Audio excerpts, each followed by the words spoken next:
Então, pensou? Refletiu? Então, guarda essa reflexão que você fez sobre as suas sensações, sobre os seus pensamentos e me acompanha aqui na minha linha de raciocínio, né? E tenta pensar, tenta tecer considerações, principalmente se você não for uma pessoa negra, né? A princípio, sobre a temática das imagens, realidade negra e sua juventude, a gente precisa frisar e deixar bem claro que não estamos falando aqui de uma realidade tranquila. Em momento nenhum, a realidade da população jovem negra é tranquila. Ela é muito turbulenta e muito cheia de problemas em diversos aspectos. Depois, em relação às imagens mesmo em si, me chama bastante atenção o fato delas serem protagonizadas por uma mulher, né? O tema é Juventude Negra, que é um recorte etário, não é um recorte de gênero, então ela poderia ser protagonizada por qualquer pessoa negra ou enfim, né? Qualquer pessoa negra, sem necessidade de ter um recorte de gênero. Mas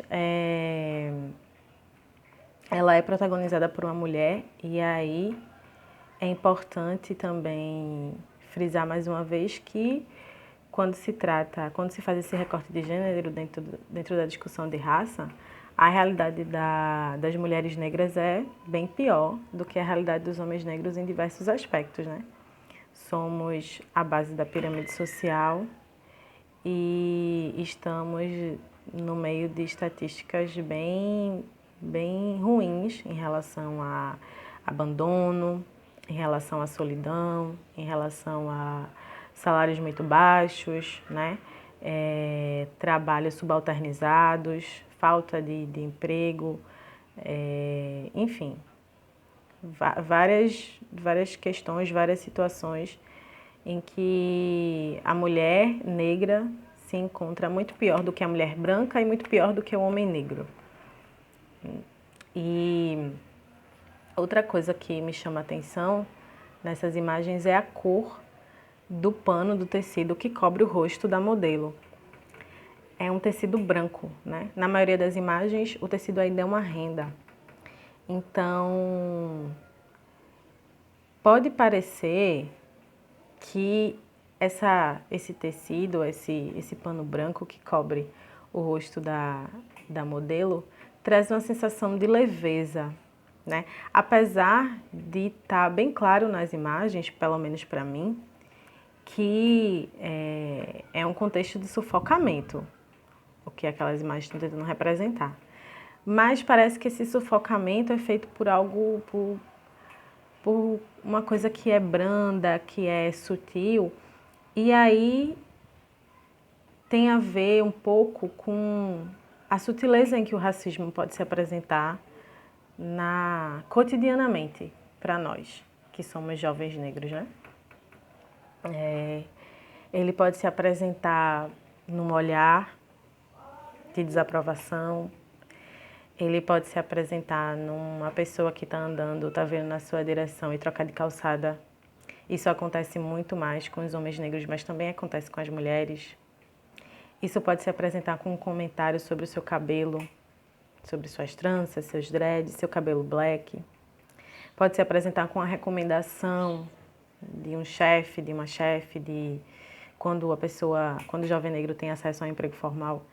Então, pode se apresentar como uma recomendação para cortar, alisar, mudar o cabelo para ele ficar mais profissional, ou não usar determinada roupa, ou não falar com determinada gíria, para você parecer mais profissional.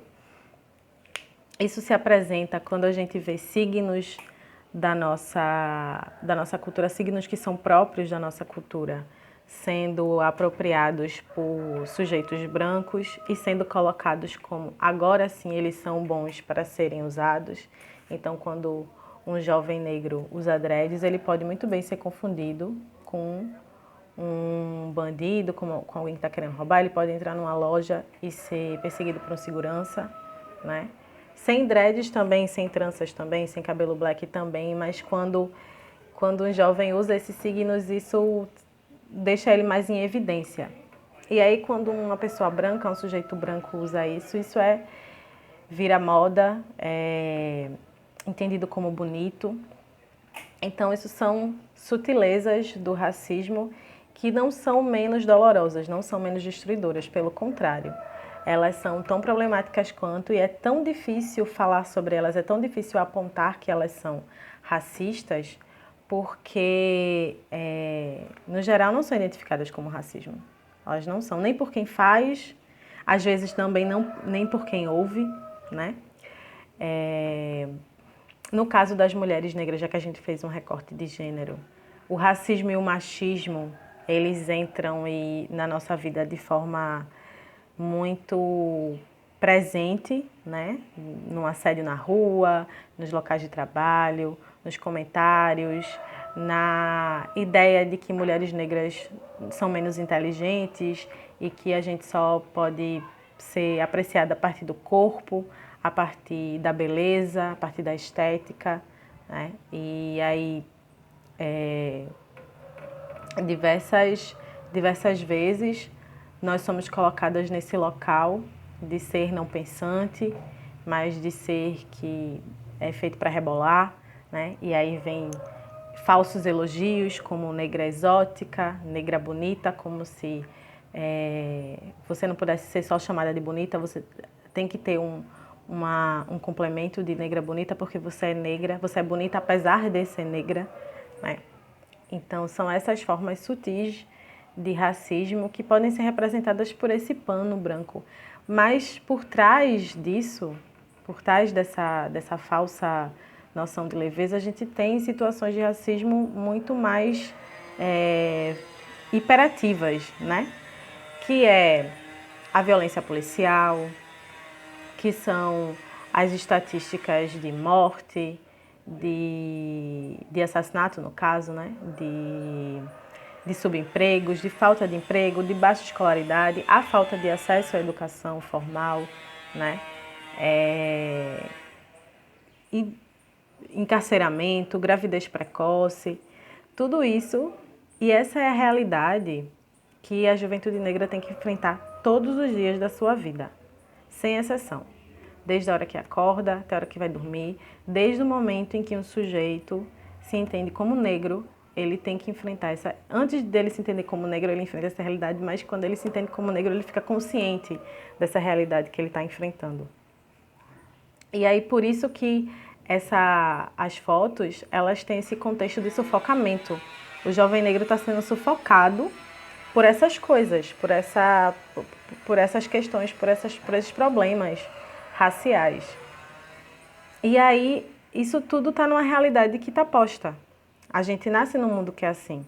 A gente enfrenta um mundo que é assim. E pelo mundo ser assim, parece que é normal. É normal isso. Né? É tranquilo. É normal porque é assim mesmo. É natural que uns nasçam com oportunidade e outros nasçam sem oportunidade. Uns tenham a possibilidade de estudar e outros não tenham, que para estudar tem que trabalhar, tem que cuidar do pai, da mãe, dos filhos, enfim. E aí, nós, Juventude Negra, olhamos para isso e pensamos onde é que ficam os nossos sonhos? Onde é que fica a nossa escolha? Onde é que ficam as oportunidades que a gente pode ter para ter uma educação boa, por exemplo, e tentar acessar um emprego que a gente quer? Não o emprego que nos é imposto porque é o único que tem, um subemprego, ou a falta de emprego, a falta de renda, enfim. E é isso, essa realidade é posta como natural, assim como esse pano é branco e cobre o rosto de forma que parece sutil, é a realidade da juventude negra dos dias de hoje, né?